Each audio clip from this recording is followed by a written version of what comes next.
Ang goal ng play na ito ay ipakita na ang bawat tool sa business ay may pros and cons at kung paano sila magagamit ng tama.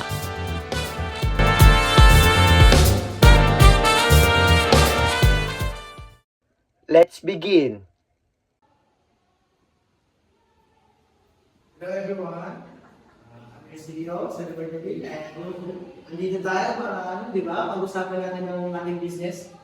Okay. Unahin natin ng model business canvas. Kasi ito ang isa sa mga page overview ng business natin. Okay. So para makita yung buong picture ng business natin, kailangan clear.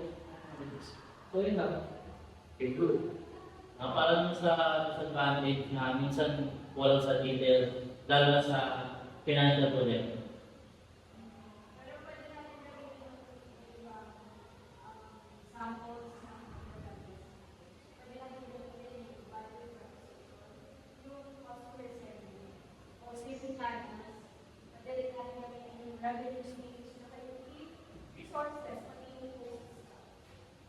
Okay, good.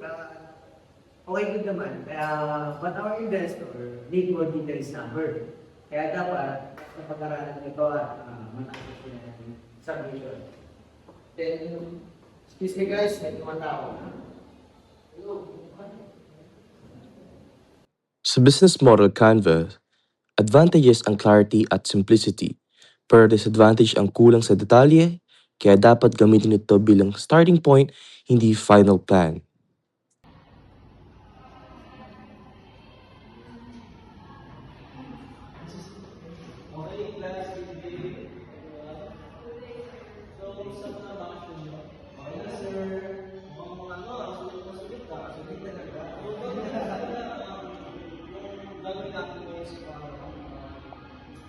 Patalangin natin yung financial business.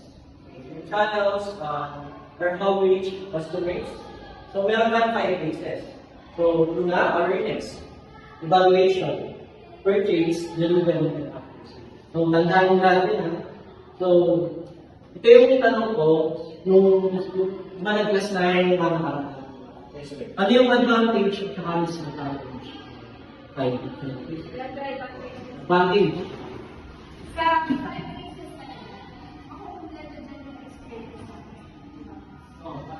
Paano naman sa dito? Advantage?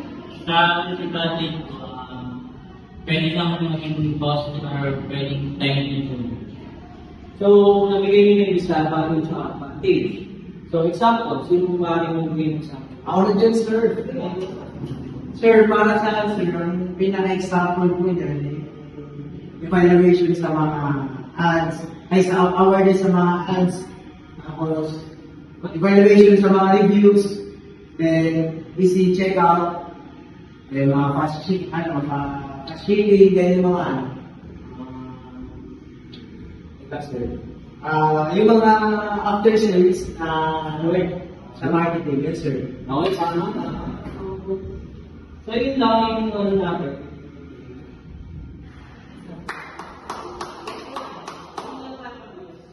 Start yung pumila ang okay. So yun lang. Ang 5 channel phases ay mahalaga para sa customer experience. Advantage, kumpleto ang journey. Disadvantage, kailangan ng resources at effort. Pero kung maayos ang management, loyal customers ang resulta.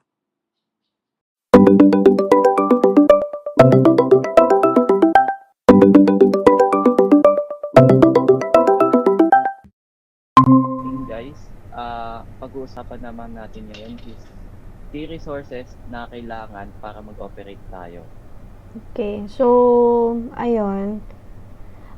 Kailangan natin yung physical, kailangan din natin yung intellectual and also human, tsaka yung financial key resources natin para makapag-operate tayo. So, meron ba kayong alam na advantage para magamit yung mga yun? Sa advantage, yung alam natin kung saan natin ilalagay yung mga budget, gano'n. Sa disadvantage, kung meron kayong mas sasabi. So, sa disadvantage lang is mahirap lang natin makip or ma-retain yung mga empleyado na skilled or talagang magaling. So, without strong financial resources, kahit best idea, fail pa rin. So, ayun yung mga suggestion natin. No? Salamat sa inyong mga suggestion, guys. Key resources ang backbone ng business. Advantage, clear allocation. Disadvantage, may challenges sa people at finances.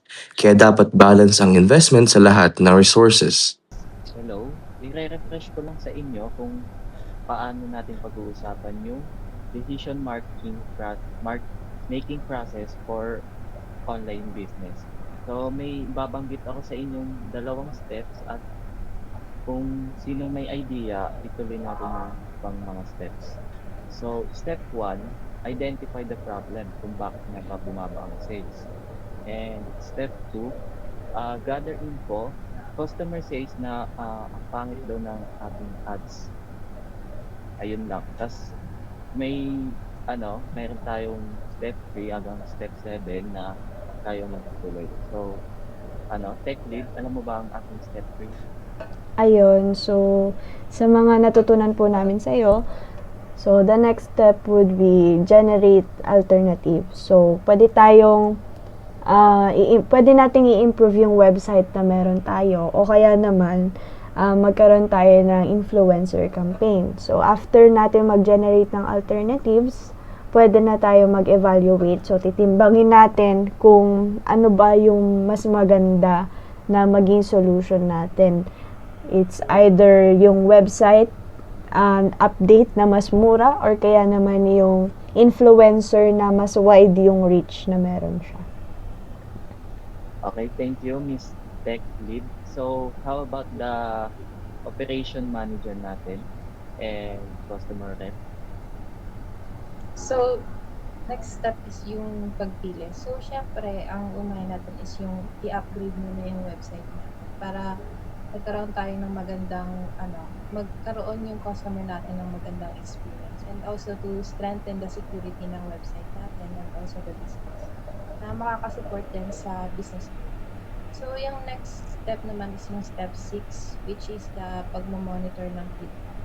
So, need natin malaman yung feedback ng customer para malaman natin kung effective ba yung product natin and syempre malaman kung merong bad feedback, then alam natin yung need pa ma-improve ng product. So, maganda yung mga steps na binibigay nyo, no? So, how about naman sa step 7? May alam ka ba doon, investor? Para sa akin yung step 7 is yung review para pag tumaas yung sale, dagdag investment. Okay. So, magkakaroon tayo ng dalawang isang advantage and disadvantage naman dyan. So, may alam ka ba doon or may idea ka ba doon, Miss Business Analyst natin? So, sa mga nabanggit na steps, no, lagi naman yan merong advantage at disadvantage. So, syempre, sa advantage, sa mga nasabi ng steps, structured naman yung proseso, less yung risk, ganyan. Pero sa disadvantage kasi, minsan mabagal siya. So, kailangan siya ng mabilisang action, ganyan. So, kailangan natin ng mabilisang action or mabilisang process kasi yun yung isa sa disadvantage ng mga steps natin. Yun lang. Okay, maraming salamat sa ating co-workmates, no? Yun na lang. Decision-making process, help-organize solution. Advantage, less risk. Disadvantage, mabagal minsan. Kaya dapat balance on structure at agility. Nakita natin yung tools ng online business, business model Canva, channel faces, key resources, at decision-making process. May pros and cons, pero kung gagamitin ng tama, makakatulong ito sa success ng business. Maraming salamat sa panonood ng Startup Simulation. Every business start with a decision. Make your wisely.